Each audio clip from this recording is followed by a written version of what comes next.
When you look a 40-year-old in the eye, someone who works 50 hours a week, pays off their credit cards, does everything right, but still can't afford a home, and you tell them you haven't failed at adulthood, the emotional impact is genuinely staggering. People legitimately cry because for a decade, a low-grade, exhausting anxiety has been whispering in your ear that you messed up. Picture this: IT S2:14 AM. You're staring at the ceiling. Or worse, you're scrolling Zillow in the dark. You're looking at a 1200 square F old house built in 1978. It probably smells like old carpet. The kitchen cabinets are peeling, and the seller wants $418,000 for it. Someone in my comment section recently left a joke that was so funny it physically hurt. They wrote, "My biggest financial regret is being in kindergarten in 1995 instead of putting a down payment on a house. How could I be so reckless?" My name is Nick, and today we are going to mathematically destroy the shame you feel about your bank account. I'm going to show you why the housing market feels impossible, and why your brain is running a glitchy, ancient software that is keeping you broke and anxious. If you're ready to stop feeling guilty and start seeing the matrix for what it is, hit subscribe. Let's get into the cold, hard science, the architecture of the shame.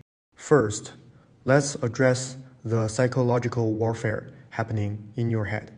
Why do you feel so much shame about not owning a house? Neuroscientists will tell you that humans are evolutionarily wired to conform to the tribe. Thousands of years ago, if you didn't hit the milestones of your community, you were ostracized, left in the woods, and eaten by a predator. Your brain still runs that ancient software. So when society, your friends, and your parents tell you that owning a home is the ultimate marker of success, and you don't have one, your brain registers that failure not as a financial hiccup, but as a literal threat to your survival. But your parents are giving you advice for an economy that fundamentally no longer exists. Let me give you some extreme granularity. Another viewer pointed out a reality that should make your blood boil. I finally asked my parents what their mortgage is. They bought a 5-bedroom, 3-bath home 20 years ago. Their mortgage is $800 a month. Today, $800 is the average monthly payment for a Honda Civic. Let that sink in. A 5-bedroom estate versus a Honda Civic. To comfortably buy the median-priced home in America today, you need to earn exactly $106,432 a year. But the median household income is $83,700.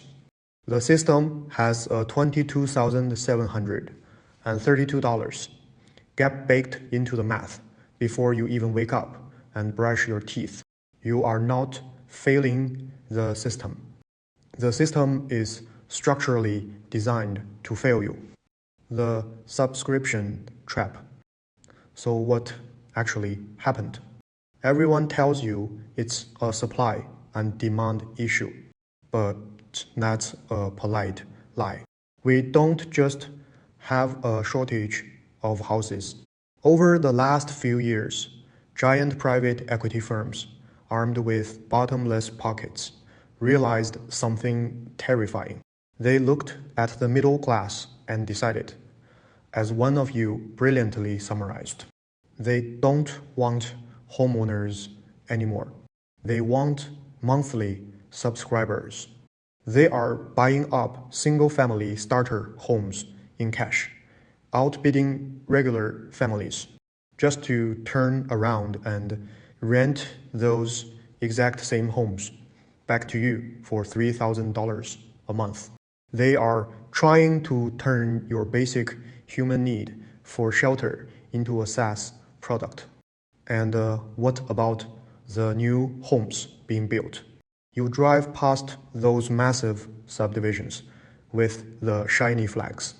They start at $800,000.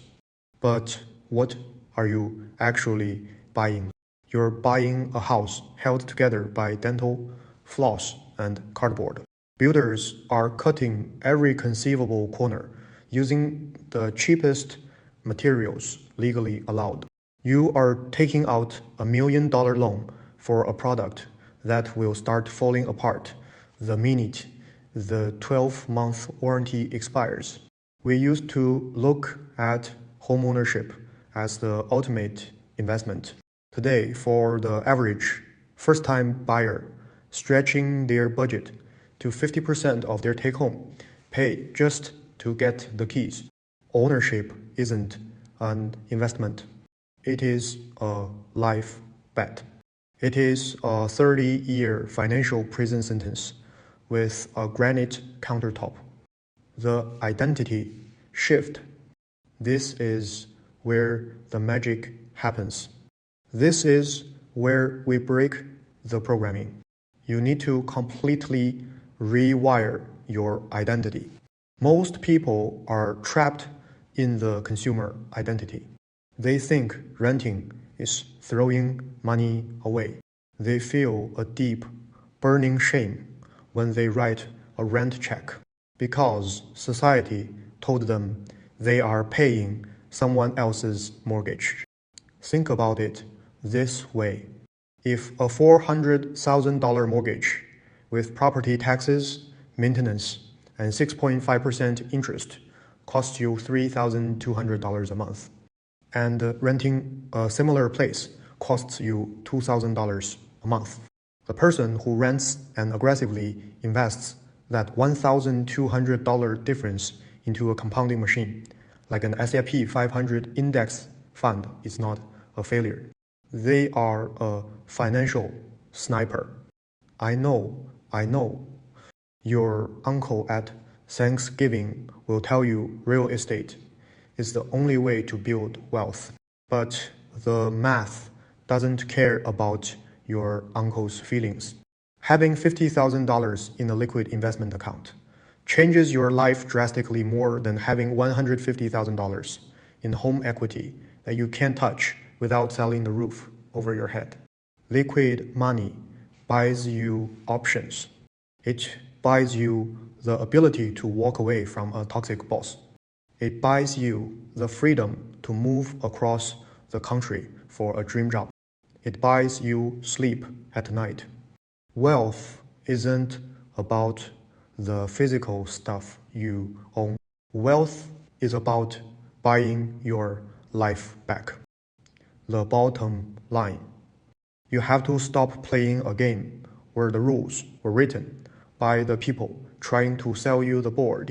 If the math makes sense in your specific zip code, if your total housing cost is under 30% of your take-home pay and you plan to stay there for a decade, great, buy the house. Enjoy it. But if it doesn't, if the math requires you to eat ramen noodles and panic every time the check engine light comes on, stop feeling guilty about walking away. You are not required to participate in collective financial insanity just because everyone around you insists it is the adult thing to do. You are surviving the most dysfunctional housing market since World War II. The moment you realize that your worth as a human being isn't tied to a property deed, you take your power back.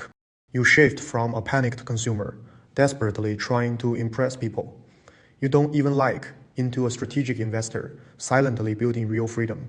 I'm Nick. I'm not a financial advisor. I'm just a guy who wants you to stop trading your life for a system that doesn't love you back. Hit subscribe if you're ready to flip the script, and I'll see you in the next one.